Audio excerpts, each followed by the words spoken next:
بل ملے ہیں، یہ تو ابھی ایک ہی ہے۔ ہر چیز آج مہنگی ہو گئی اور ان سے پوچھو تو کہتے ہیں جی آئی ایم ایف کا حکم ہے۔ بلکہ ہمارے اوپر ایک نئی چیز، پہلے انہوں نے توہین مذہب لگا دیا میرے پہ، اب مدینہ میں جا کے لوگوں نے ان کو چور کہہ دیا، اس میں میرا کیا قصور تھا؟ میرے اوپر توہین مذہب، میرے اوپر یہاں ایف آئی آر کاٹ دی۔ اب ایک منٹ اب شوکت ترین کے اوپر ایک اور نئی، اسے کہتے ہیں جی اس کو غداری کی دفعہ لگنی چاہیے۔ وہ کیا ہے کہ جی اس نے آئی ایم ایف کی توہین کر دی، توہین آئی ایم ایف، ایک اور ایف آئی آر آپ کٹنے لگی ہے۔ تو ایک منٹ ابھی نہیں، تو ایک منٹ تھوڑا سا ذرا جذبہ سنبھالے، میں ذرا کیونکہ آپ سے بڑی امپورٹنٹ باتیں کرنے آیا ہوں جی۔ تو سب سے پہلے یہ یاد رکھیں کہ ہماری جو حقیقی آزادی کی تحریک ہے، اس پہ ہم نے ایک آزاد، خود مختار، غیرت مند قوم بننا ہے جو کبھی کسی کی سوائے اوپر والے کی کسی کی غلامی نہیں کرے گی۔ اور ہم فیصلے پاکستان کے فیصلے پاکستان میں ہوں گے، کوئی امپورٹڈ فیصلے نہیں ہوں گے اس ملک پہ۔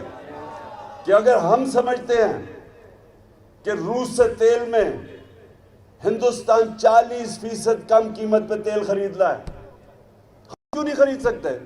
کیونکہ یہ امپورٹڈ حکومت کو خوف ہے کہ جن لوگوں کی یہ غلامی کر رہے ہیں وہ اجازت نہیں دیں گے ان کو، لوگ بچارے مہنگائی میں پس جائیں، یہ وہ کریں گے جو ان کے آقا ان کو حکم کرتے ہیں۔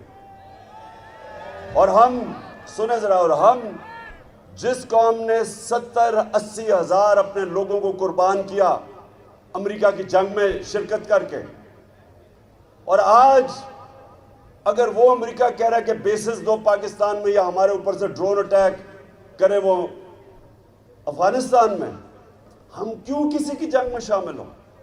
کیا ہمیں سبق نہیں مل گیا؟ تو یہ دوسری چیز ہے کہ میں چاہتا ہوں کہ آگے سے میری قوم کبھی کسی کی جنگ میں شرکت نہ کرے، کسی کے لیے اپنے لوگوں کو ہم قربان نہ کریں۔ اور جو دوسری چیز جس کے لیے میں آپ سب کو تیار کرنے آیا ہوں، دیکھیں جو اس سے بھی بڑی جنگ ہے، حضرت علی کا قول ہے کہ کفر کا نظام تو چل جائے گا لیکن ناانصافی یعنی جو ظلم ہوتا ہے جدھر وہ نظام نہیں چل سکتا۔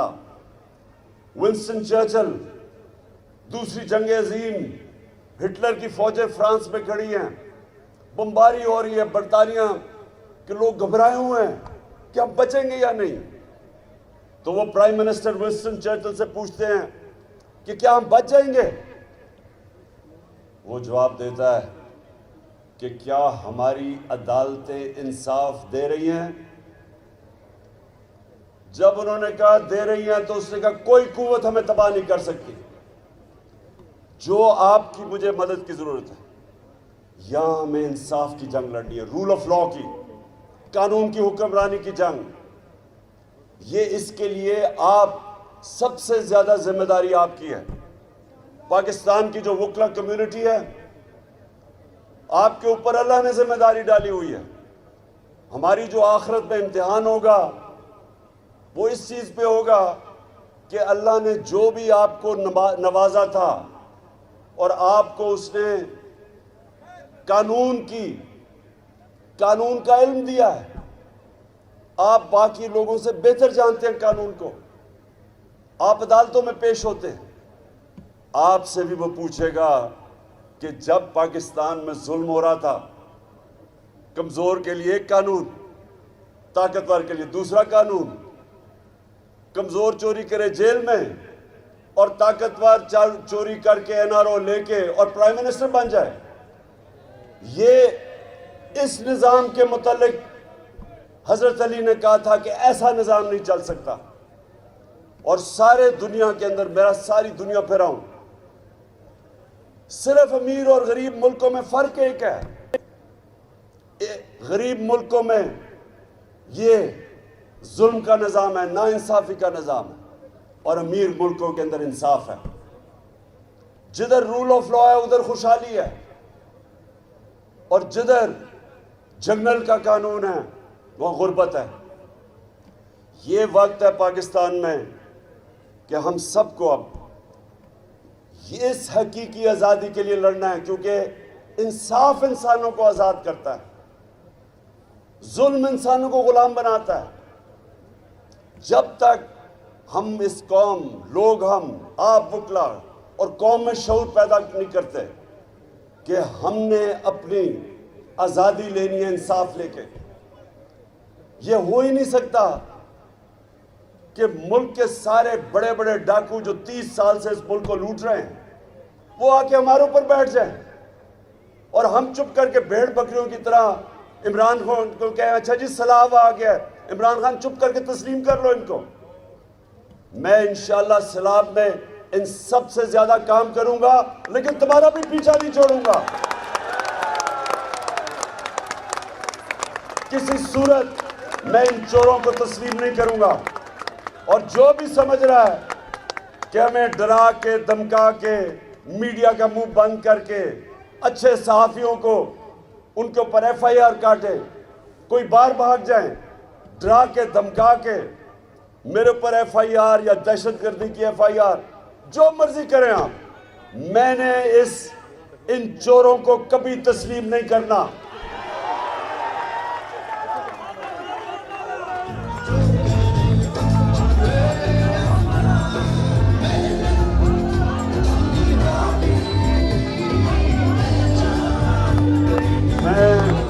میں اپنے سارے پاکستان کے وکلا کو آج اس حقیقی آزادی کی تحریک میں دعوت دے رہا ہوں۔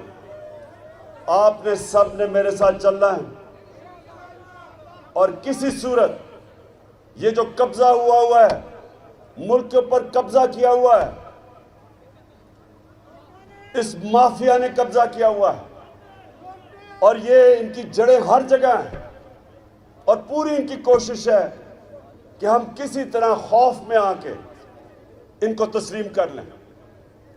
میں بار بار لوگوں کو کہتا ہوں کہ لا الہ الا اللہ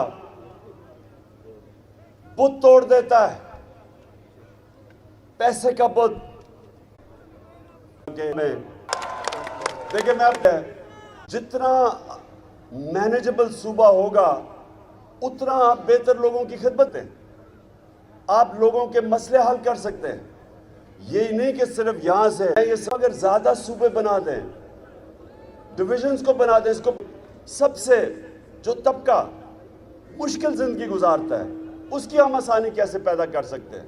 میرا خیال کہ اگر یونٹ زیادہ بن جائیں، ان کے مسئلے وہاں حل ہو جائیں، لوکل گورنمنٹ سسٹم اچھا بن جائے، تو پہلی تو یہ چیز، اور دوسرا یہ بھی کہ انصاف، جس طرح میں نے شروع میں بات کی، سب سے امپورٹنٹ چیز ایک معاشرے میں انصاف ہوتا ہے۔ انصاف کے لیے بالکل لوگوں کو میلوں دور نہیں جانا پڑتا، اتنی سفر عام آدمی بالکل